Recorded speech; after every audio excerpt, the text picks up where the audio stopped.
Hello साथियों, भारतीय न्याय संहिता में हम पढ़ रहे हैं आज विवाह से संबंधित अपराधों के विषय में। धारा 83 जो कि आईपीसी की धारा 496 यानी 496 के समरूप है। विधि पूर्ण विवाह के बिना कपट पूर्वक विवाह कर्म पूरा कर लेना। किस प्रकार कह रहे हैं कि विधि पूर्ण विवाह के बिना बेईमानी पूर्वक विवाह पूरा कर लेना।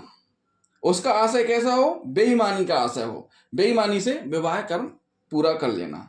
यह धारा कपटपूर्ण अथवा कृत्रिम या नकली विवाहों को दंडनीय बनाती है।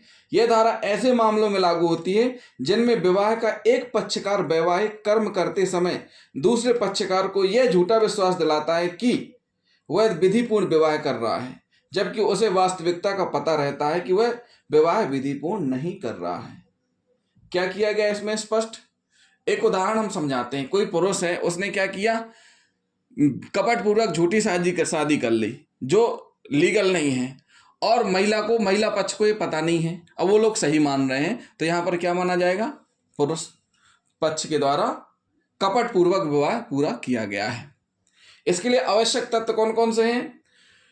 कपटपूर्ण या बेईमानी के आशय से विवाह संस्कार पूरा कर लेना। कैसा? कपटपूर्ण बेईमानी के आशय से। आशय कैसा है? बेईमानी का है, धोखे का आशय है।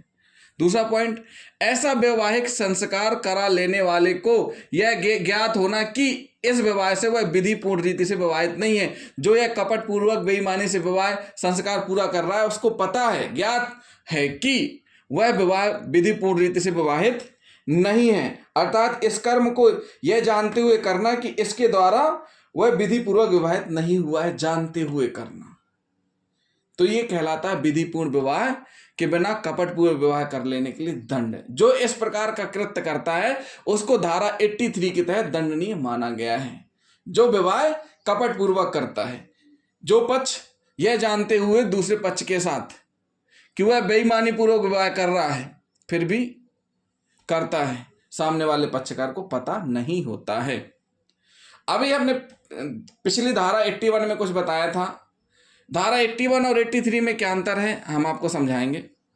धारा 81 में स्पष्ट किया गया, क्या किया गया है कि 81 में स्पष्ट ये किया गया है कि है समानता, प्रावधानों में समानता दिखलाई पड़ती है, परंतु फिर भी ये दोनों एक दूसरे से भिन्न हैं। धारा 81 यानी आईपीसी की धारा 493 के अंतर्गत किसी पुरुष द्वारा किसी स्त्री को धोखा या डिसेप्शन देकर कि वह उसका पति है, सेक्सुअल इंटरकोर्स के लिए उत्प्रेरित किया या प्रलोभन दिया। क्या किया? उत्प्रेरित किया, प्रलोभन दिया, और ऐसे धोखे के परिणाम स्वरूप स्त्री उस पुरुष को अपने साथ सेक्सुअल इंटरकोर्स के लिए सहमति प्राप्त कर लेता है। मतलब जो पुरुष है वो महिला को इस प्रकार से धोखा देता है, इस प्रकार से विश्वास में लेता है कि वह पति है, और उसको उत्प्रेरित करता है, प्रलोभन देता है, और उसके साथ सहमति प्राप्त कर लेता है। किस चीज के लिए? सेक्सुअल इंटरकोर्स के लिए, और फिर उसके साथ वो सेक्सुअल इंटरकोर्स करता है।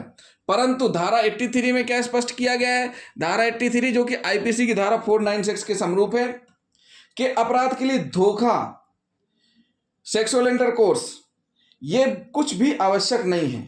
केवल कपटपूर्ण या बेईमानी पूर्ण आशय से विवाह संस्कार का दुरुपयोग मात्र इस धारा के अपराध के लिए पर्याप्त है। क्या अपराध के लिए पर्याप्त है? मात्र कपट पूर्वक विवाह इस धारा के लिए पर्याप्त है। धारा कौन सी? 493 आईपीसी की, जो कि बीएनएस की धारा 81 है, का अपराध केवल पुरुष द्वारा ही किसी स्त्री के प्रति किया जा सकता है। परंतु धारा 83 का जो अपराध है, ये वाला जो अपराध है विधिपूर्ण विवाह के बिना कपटपूर्ण विवाह कर्म पूरा कर लेना, यह स्त्री और पुरुष दोनों के द्वारा किया जा सकता है। अपराध किसके द्वारा? स्त्री और पुरुष दोनों के द्वारा। जो कोई भी कपट पूर्वक विवाह करेगा, चाहे वो स्त्री हो चाहे पुरुष हो, वो दोनों दंडनीय माने जाएंगे। इसमें सजा का प्रावधान क्या है?